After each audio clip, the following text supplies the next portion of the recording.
Welcome back to the Kicks and Picks podcast. Here with Scott, and look who the cat dragged in. Nick is back after he stood us up for our Canadian friends, the Calcio guys.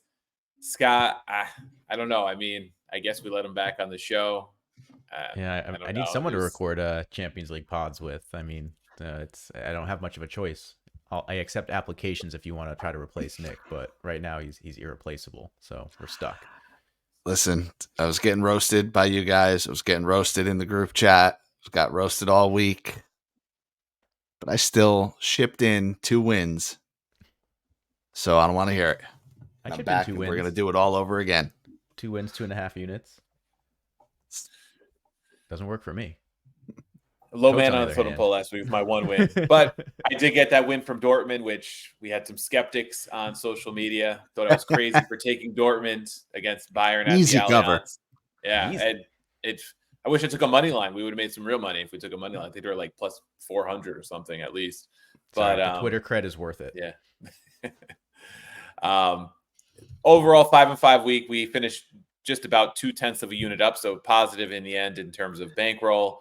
Better than losing money, and keeps our record pretty decent in 2024. We are currently 58, 38, and 9 in 2024, up 15.6 units. That moves us to 141, 130, and 14 on the season, up 4.2 units. So, guys, 2024 has been good. It's brought us into the green, and we look to continue that this week. And we'll kick it off by talking about one match in each league, and it just so happens that all three of our favorite squads are featured. We'll start in the Premier League, Scotty, with your Liverpool side, who are currently first, 67 points. They're traveling to Old Trafford to play Manchester United. Sixth place, 48 points. That team let us down last week. We had their team total. I think you had them as one of your locks that lost. The team total that Brentford almost took them out, actually, and we relied on Brentford in our Twitter picks today, and they decided to lay an egg. So chain reaction. But this match, United at home plus 320, draw line plus 330, Liverpool minus 140. United's draw no bet is plus 220. The over is set at 3.5 minus 105. The under at 3.5 at minus 120. Scotty, it's your side. I mean, things went pretty well for you last week with that draw between City and Arsenal, and this sets up pretty well for Liverpool now. Yeah, I mean, Liverpool right now kind of sitting in first place. Obviously, Arsenal, as we record this, have won their game on Wednesday, so it means Liverpool will have to win their game in hand now on Thursday, and that should put them back 2 points clear of Arsenal. And then, assuming City win, it'd be 3 points clear of City. So Liverpool's control their own destiny, certainly in a good spot. They're starting to get healthy. I was hoping they'd be a little bit further along coming out of international break. I thought we would have Allison back. I thought we would have Trent back. I thought we would have Curtis Jones back. Seems like might have Curtis Jones back in time for the match against United, but not the match against Sheffield United on Thursday. But trending in the right direction nonetheless. So I think this match will be maybe a crucial point in Liverpool's season, in that if they can win this, they get the cavalry back in time for their next matchup following the Atalanta match in Europa. 8 games remaining, nothing that's isn't an unwinnable game, so to speak.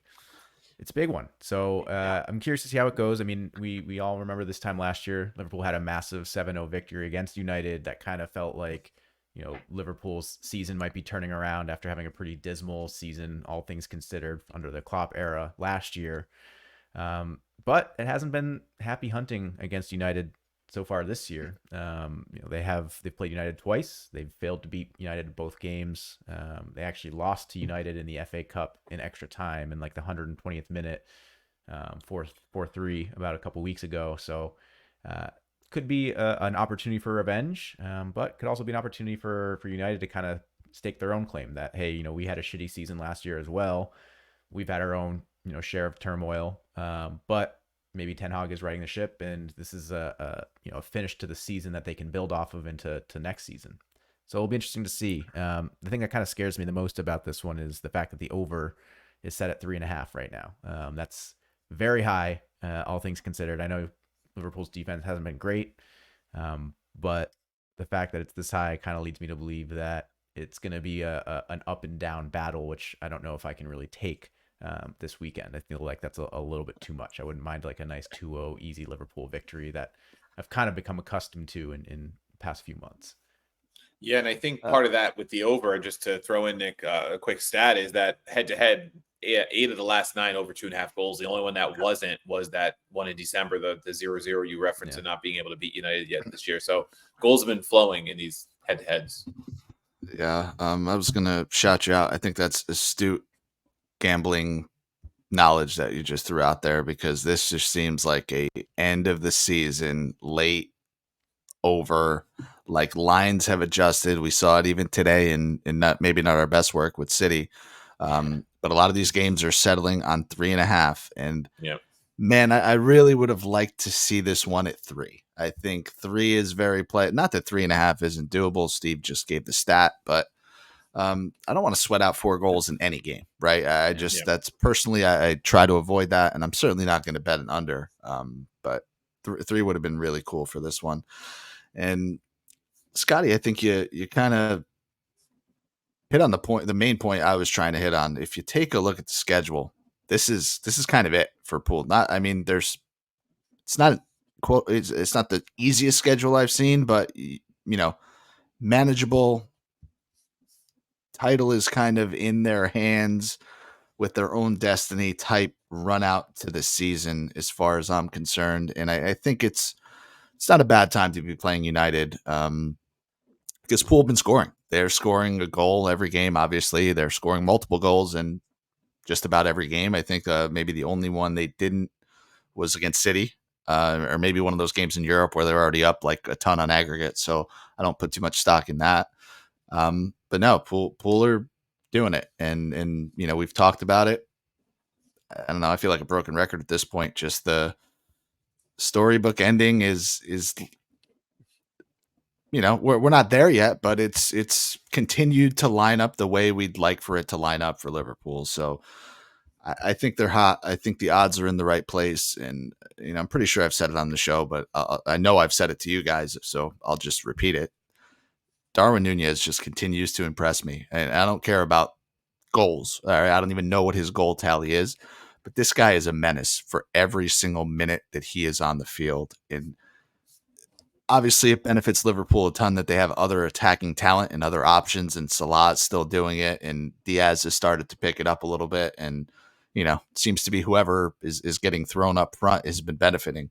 But I think a lot of that has to do with Nunez. This guy just generates offense. He runs nonstop. He's not the most aesthetically pleasing player there is on the planet, but I mean, you can make a case like that for some other guys.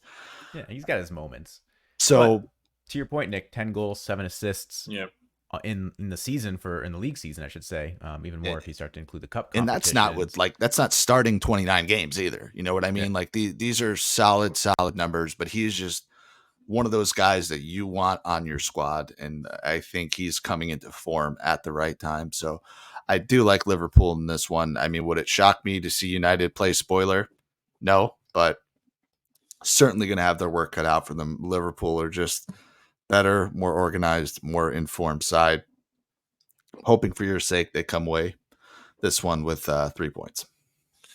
Does the fact that they play Thursday against Atalanta worry you at all, Scott, about maybe looking ahead or roster turnover or anything like that? Do you think they're okay playing not ahead of Thursday, Atalanta. Sunday, Thursday? Not ahead of Atalanta. Maybe if the match the following weekend, then maybe like a Thursday, Sunday turnaround time. Does somebody need to be rested? I'd be honestly more concerned about the fact that they play Sheffield United on Thursday and then have a Sunday turnaround time. But like I said, they're starting to trend in the right direction in terms of health. I heard Endo is now a question, who's been a silent, incredible player for Liverpool. I don't know if he's gone as appreciated outside of the Liverpool circles for his play in midfield this season as like the main defensive midfielder for Liverpool. But his play has allowed McAllister to move forward, and McAllister in the last 2 months has arguably been their best player. So Endo not being in there means McAllister probably moves back into a more defensive midfield position, unless Klopp really wants to just throw Curtis Jones into it, which I don't think he will. So my guess is Liverpool's midfield will be McAllister, probably Harvey Elliott, maybe Ryan Gravenberch, and then Soboslai. So you'll probably get either Gravenberch or Elliott pairing with Soboslai in the more advanced midfield roles, with McAllister now taking that more traditional holding midfield position. So, a little bit of rotation there. I think, United have some concerns in their back line. I heard, Lisandro Martinez is probably not going to play. So maybe you see Harry Maguire, and we all know what Harry Maguire is capable of doing, and for both sides, right? He could be a guy that has like an incredible match out of nowhere and can anchor the defense, and he also has the ability to turn in a pretty embarrassing moment that concedes a goal. So could be an interesting wild card to watch, assuming he gets the start. Yeah, and United's got the same turnaround, tougher match going to Stamford Bridge at Chelsea, arguably. And when you look at them, they're plus 260 underdogs tomorrow at Chelsea. Yeah, we're recording on Wednesday. They play on Thursday as well. So I don't think the turnaround necessarily hurts Liverpool any more than it hurts United in this one. And for that reason, even though this one is at Old Trafford, I do like Liverpool, like Nick said. I think they're heading in the right direction. I even looked at what is the Liverpool and over 1.5 parlay, and it only moves up 20. It's minus 120 because there are expected to be quite a few goals in this one. So it doesn't even really move the needle much, just because I think the books expect that many goals in this one.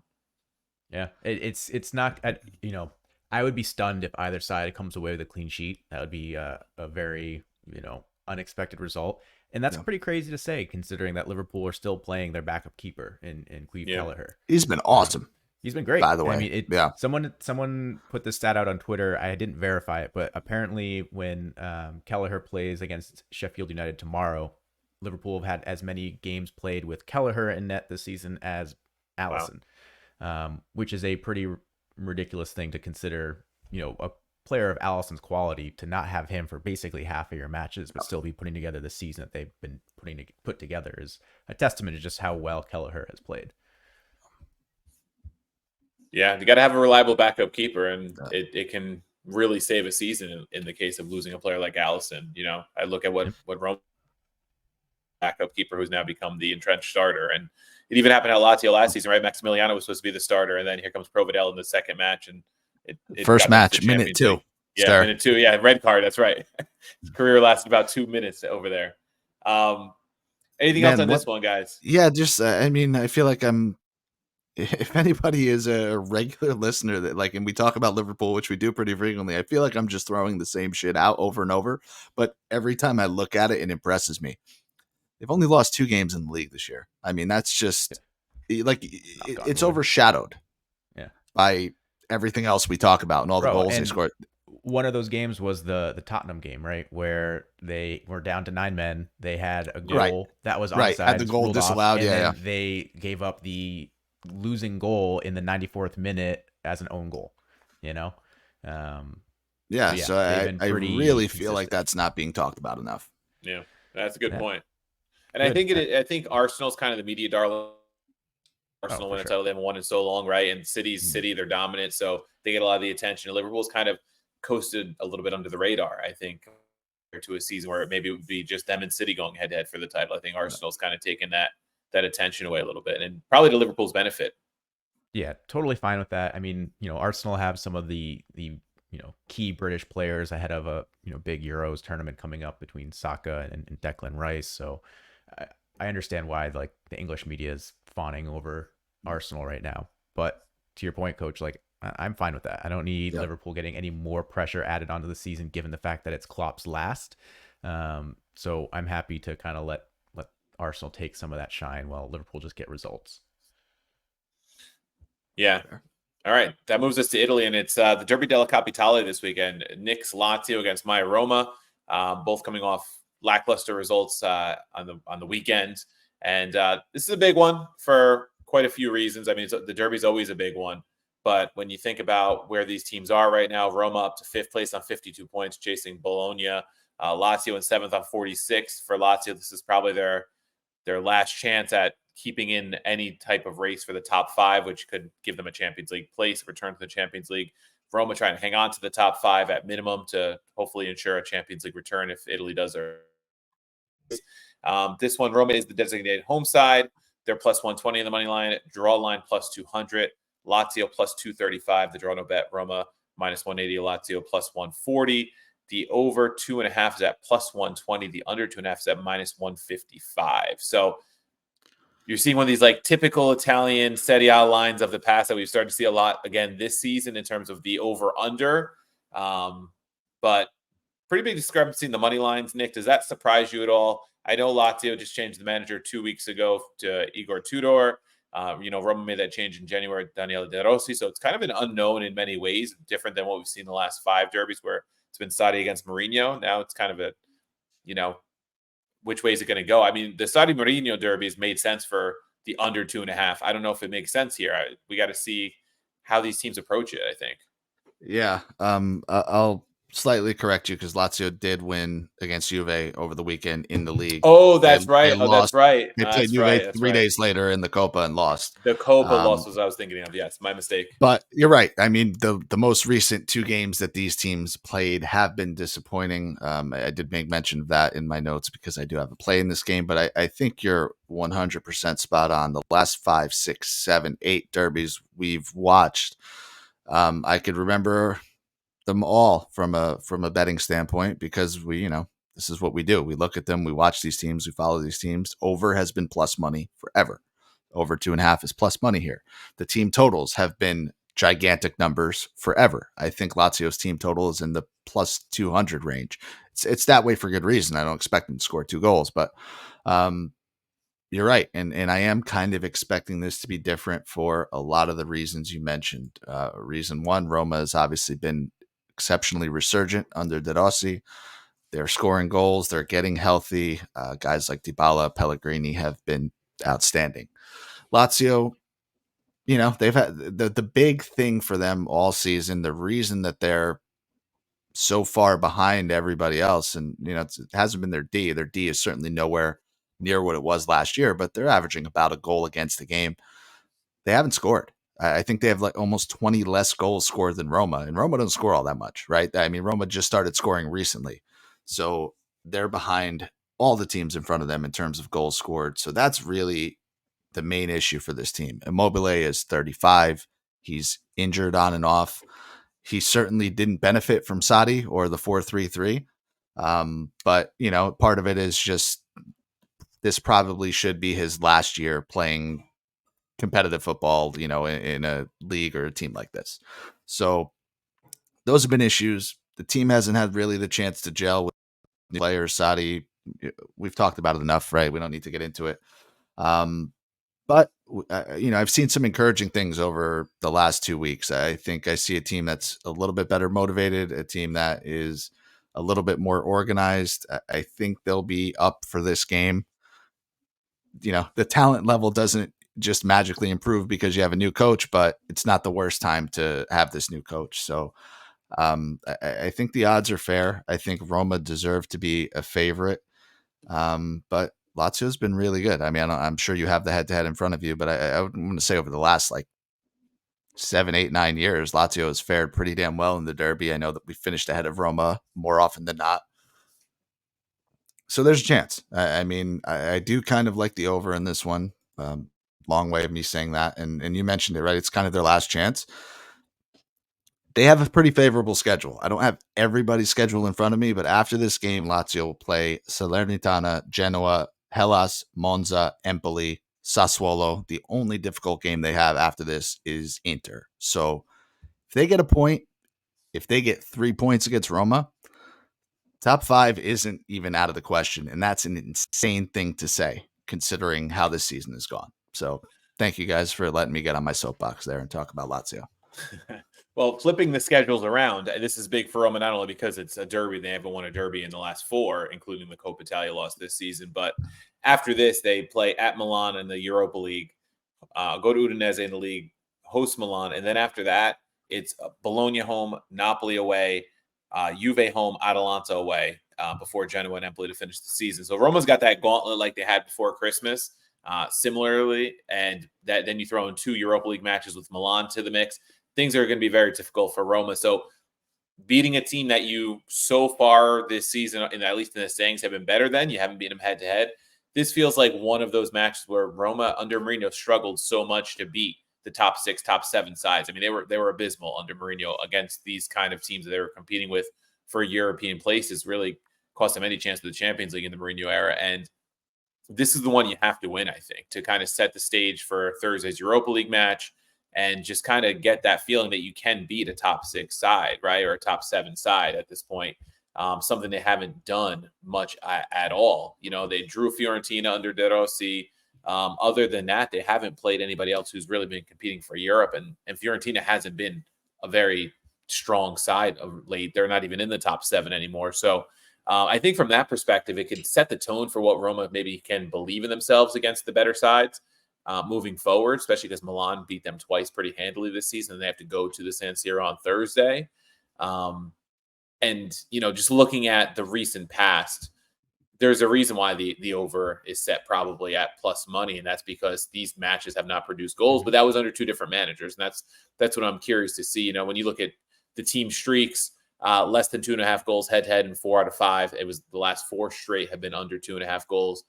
One thing to keep an eye on, I can't bet cards here where I am, but more than 4.5 cards is hit 5, 6 straight, and probably even more than over 4.5. If I had to guess, the line will be at 6 or 6.5. Yeah. It usually is. Yeah, and probably warranted in that sense.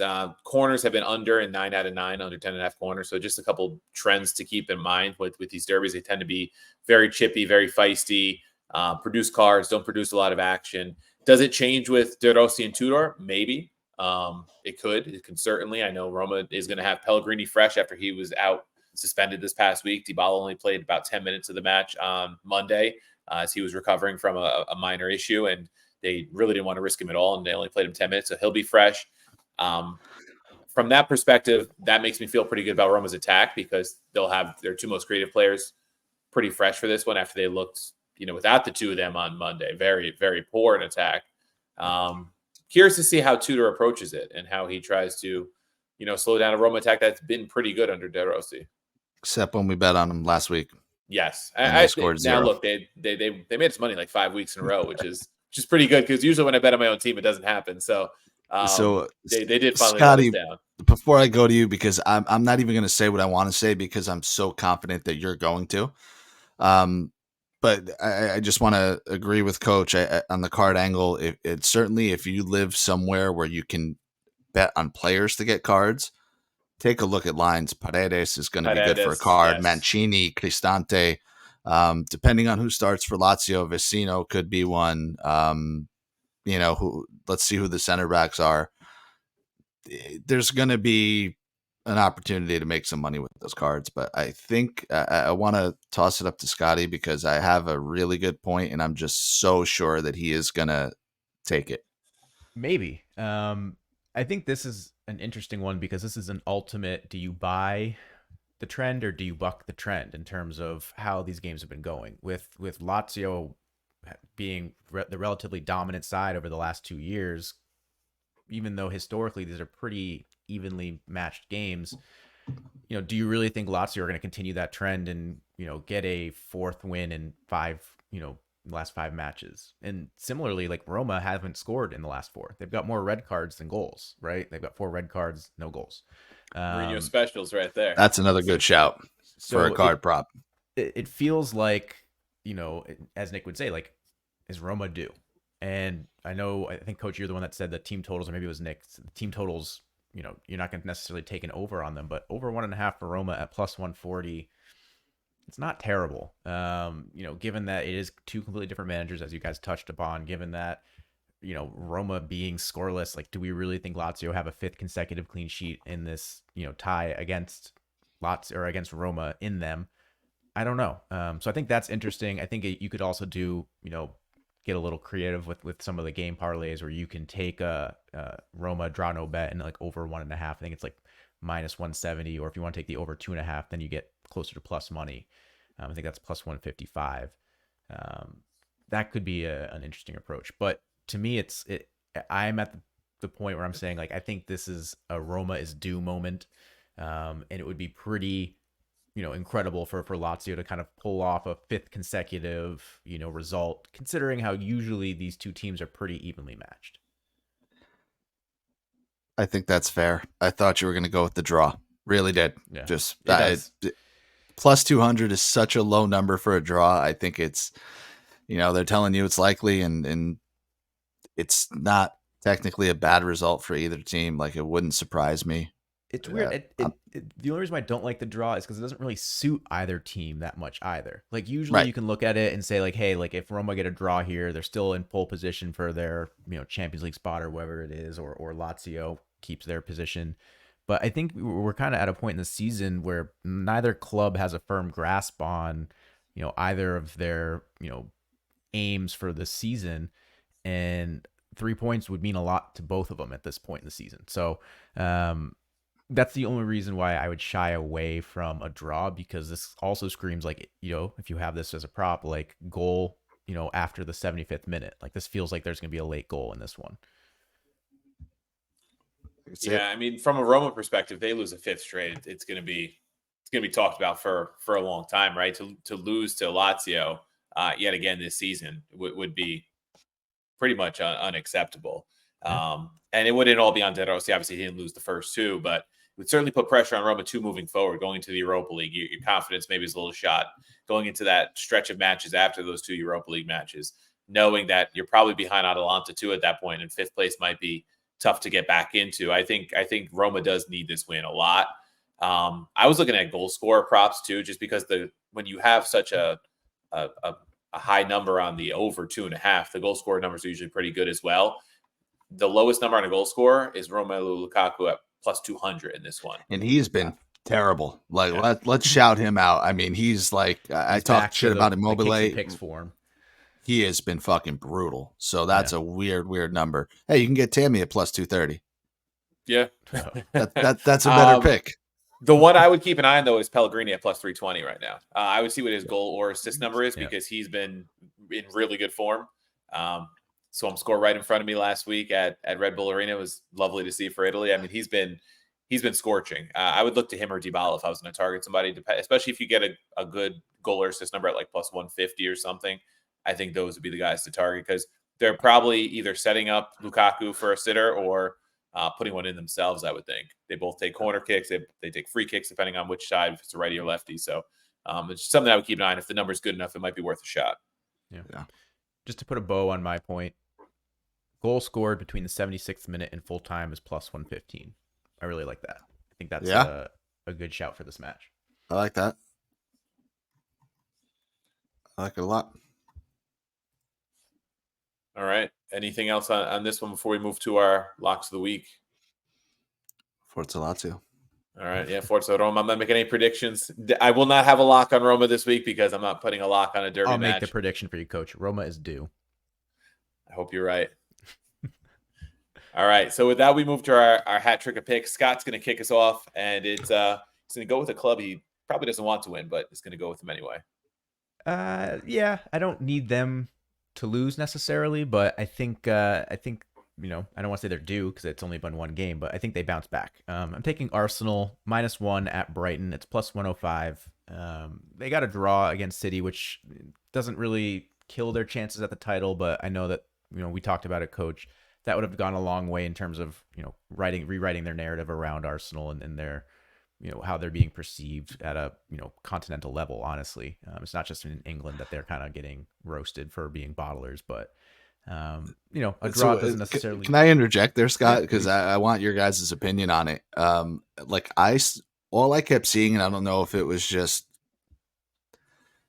things getting recirculated, but everybody was like hyping up this Arsenal result, and it's like, oh, they didn't allow any shots from City. Like, dude, I don't know. What I watched, there was 10 guys sitting in front of the fucking box. So, that'd be called Mourinho terrorism football if it was, 5 years ago. I think I saw a tweet about that. It was like somebody comparing Mourinho doing the same thing with Spurs maybe, or Chelsea against a team like that. And it's like Arteta's being lauded for it. Yeah. Yeah. Like, hey, listen, you got a result or some sort of a result, but let's not sit here and pretend you fucking dominated City. I don't know. I didn't get that impression anyway.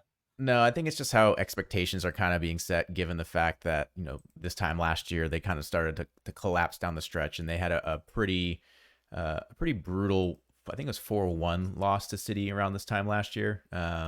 So I think it's just the comparison between the two, honestly. So getting a draw, keeping themselves relatively still in the race, right? If Liverpool draw and Arsenal win, Arsenal have the goal differential, so then they'll be back on tops. So it's not the worst possible result, but to the point that I was making, I think the win would have done a world of good for their momentum and for the discussions around the team moving forward, regardless of what happens in the season, right? My point last episode was that if they win that game, but they still come in second because Liverpool will get hot and Arsenal drop points to Tottenham or something like that, I think the narrative around Arsenal was that, hey, they got the result when they needed to against City. They just ran into a team of destiny against Liverpool and Klopp. So, I'll buy that. and then how that dovetails into this week, they have Brighton. Brighton have been pretty poor lately. I think if you looked at this fixture maybe 3 months ago, you might have said this is a tough, back-to-back for Arsenal given City and then at Brighton. But the way that Brighton have been playing, I think Arsenal should get a pretty easy win here. Brighton's defense has been virtually non-existent. They only have 2 wins in their last 7 matches against Forest and Sheffield United. So those are usually pretty given. And then, let's not forget that they got smashed by Roma in Europa and are now out of Europa League. So it hasn't been a good 2 months for Brighton. I think, Arsenal, with the way their defense has been playing, just 3 goals allowed in the league all year long, all in 2024. That's over 10 matches. It's a pretty impressive record, to say the least. So figure Arsenal can get the job done here. They're going to get a win. I think that's a given. But I think there's also a good chance that they get a 3-1 maybe victory over Brighton and cover that -1. Like, just thinking about it last year into this year, like, has there been a bigger new manager bounce than De Zerbi? And then has there been like a bigger fall back his to head has earth? turned, man. I think we don't know a lot about the conversations about his next job, but when he's been asked about it, it seems pretty likely he's going to be moving on to one of these other clubs, whether, it's obviously not. Well, And that's kind of what I mean. Like, he bought himself so much goodwill with how they played last year when he got hired.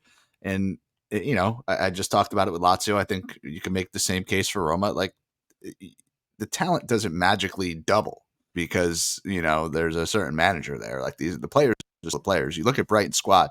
You've talked about it a lot this year, Scott. They sold a lot of players. Obviously, they never replaced. They're now playing on multiple fronts that they're not used to doing, and they are who they are. I mean, good for him, but it's going to be interesting to see what happens with him, what his next job is, and how he performs. Yeah, they've also been dealt a tough hand with injuries in the last few months.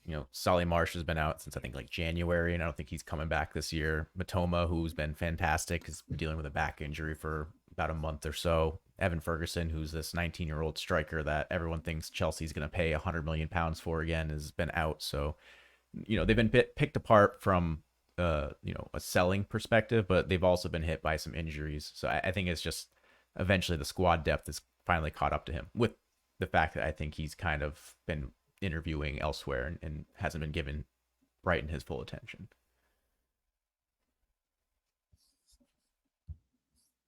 All right, Coach, you're up. Yep. Going to Bologna, money line -105 at Frosinone.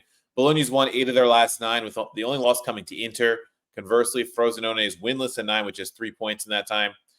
How's this line so close to even money? I don't know. Maybe the books know something, but this is too good to pass up. Bologna's been hot. They're closing in on locking up a top 4 spot, and they're pushing Juve soon for top 3 if Juve continues to falter. So kudos to what Thiago Motta's done, and they're just on fire, and I can't pass up a line like this at close to even money.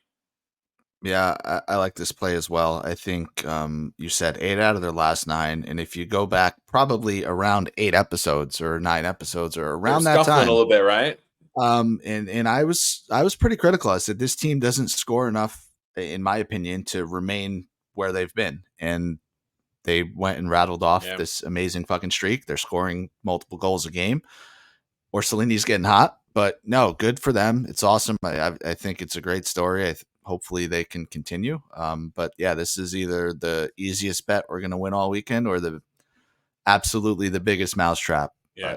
And like if it turns into a mousetrap and Roma wins their match, then I can accept it because Roma's chasing them. But I honestly don't know how this bet is close to even money. Yeah, I agree. You got to take it. So yeah, I just want to shout us out again because Coach, you read off the stats at the beginning of the episode, and it was like you were like reading a eulogy, dude. Like you got to be a little bit more hyped over here.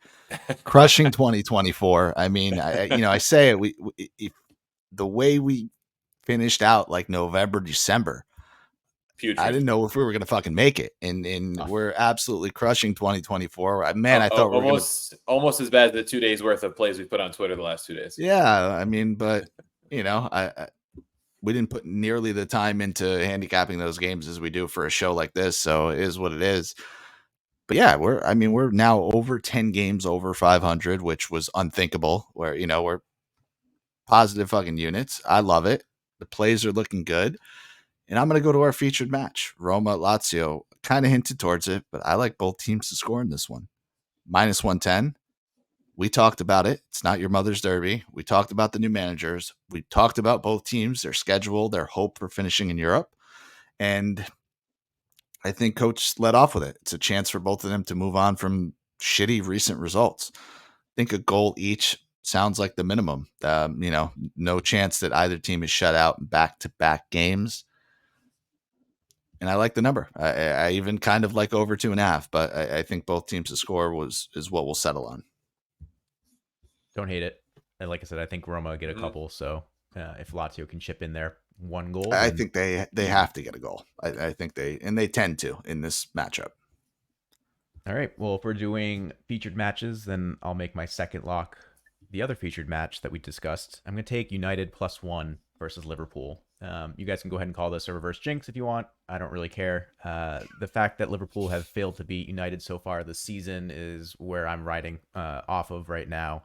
I still think Liverpool can get a result, which is why I'm taking the +1. But I just think at Old Trafford with, potential injuries now in midfield and, Liverpool trying to work some of the guys that have been out for a while back into the squad, I don't think it's going to necessarily be like this 3-0 win for Liverpool. So I'm going to take the goal with United. I don't think this is a losing bet.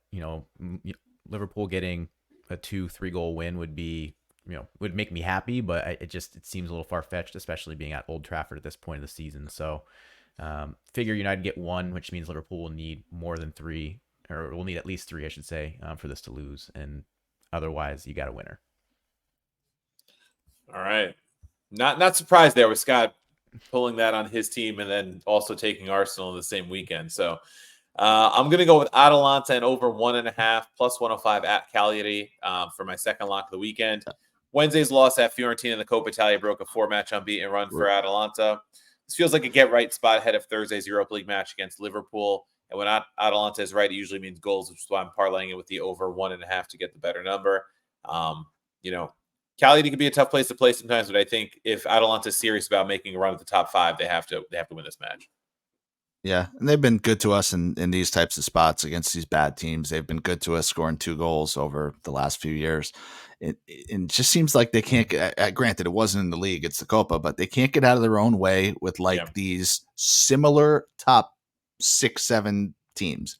Like they falter against Lazio a lot. They falter against Fiorentina. We've seen it against Roma, against Milan. They can't get over that hump, seems to me anyway. But love them in this spot.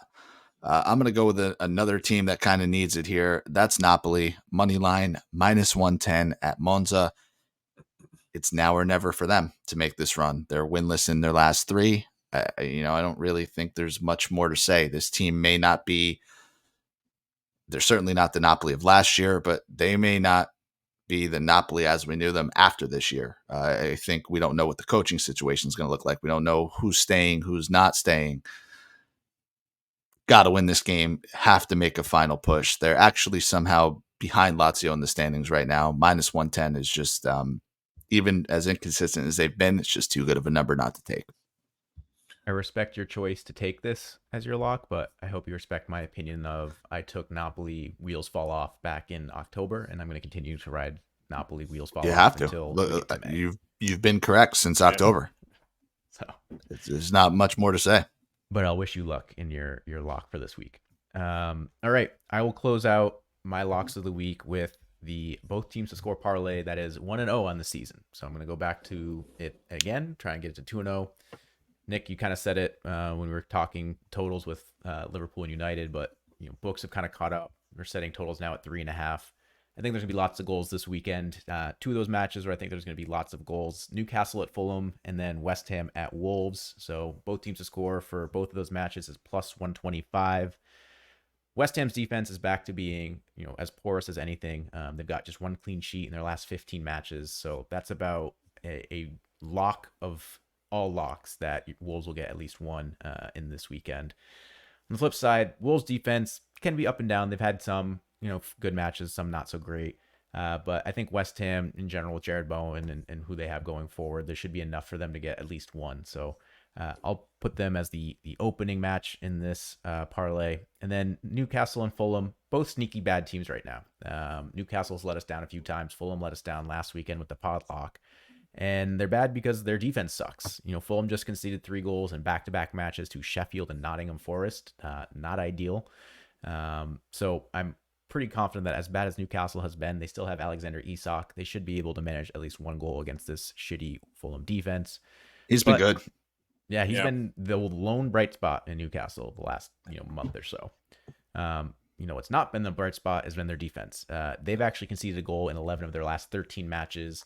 When we talked about them in our match preview in the summer, we kind of lauded their defense for being the one part of this squad that wasn't, spent with, 100 million pounds rebuilding. It's been a pretty efficient rebuild coming into the season, but the cracks are starting to show now. Eddie Howe's defense is leaky, and Fulham, with all their faults, still can put in, a couple bangers here and there. So I like them being able to expose that Newcastle back line and getting a goal. So all 4 of those teams, basically, you're taking over half a goal on them. I think they all score this weekend at plus 125. Try and get that to 2-0. All right, I'm going to the Bundesliga with my last one. It's RB Leipzig at Freiburg, over 3 goals at minus 120. Freiburg matches usually mean goals. They've had 8 out of 9 go over 2.5, and both teams have scored in 6 of 7 head-to-head. The reverse fixture was a 3-1 win for Leipzig. I don't see less than 3 in this one, so I'll take the over 3, and I expect at least a push at minimum here. Mr. Coach Worldwide. Love it. Didn't want to do it, guys, but I have to go back to Juve. Juve money line, minus 120 at Fiorentina. We're going to put their Coppa Italia win, 1-0 over Atalanta to the side. But Fiorentina are now in their second dismal slump of the season. We were all over the first one. They're down to 10th place. And listen, Juve has not been much better, but they've been really good for us when we bet them. I do want to throw out the caveat. I'm like 2-10 betting Fiorentina this year. So, is a little bit of a worry, but Juve, you don't get them at minus 120 that often. And I think, you mentioned Bologna's been really hot. Couple results pretty much solidifies Juve in that top 4, and I think they get one here. All right. Well, speaking of 10th place, do you know who's in 10th place in the Bundesliga?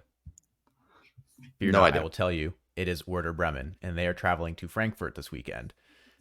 Who we are taking money line at minus 135. Werder Bremen just falling down the table. They've got just 1 win in their last 8 league matches. On the flip side, Frankfurt doing pretty well, sitting in 6th, kind of touching the potential Europa League spots, just a little bit behind Leipzig. In this fixture, they've done well. They're 4-0-2. So I think it's a pretty simple equation, Nick. As you always say, you take the better team, you take them at home. You don't think about it. So minus 135, it's a fair price to pay for what should be a pretty straightforward victory. Absolutely. Yeah. All right, so that's where we'll leave this one. Big Derby coming up on Saturday. Scott's got the big one on the weekend as well, and then all of our teams head over to the Europa League, and we'll have some Champions League content coming out ahead of the midweeks next week as well. Probably still be putting out some Twitter plays in the coming days. Hopefully they'll be more successful than the last 2. But we thank you guys for listening, and be sure to follow along with us. Champions League next week. Watch out for that pod.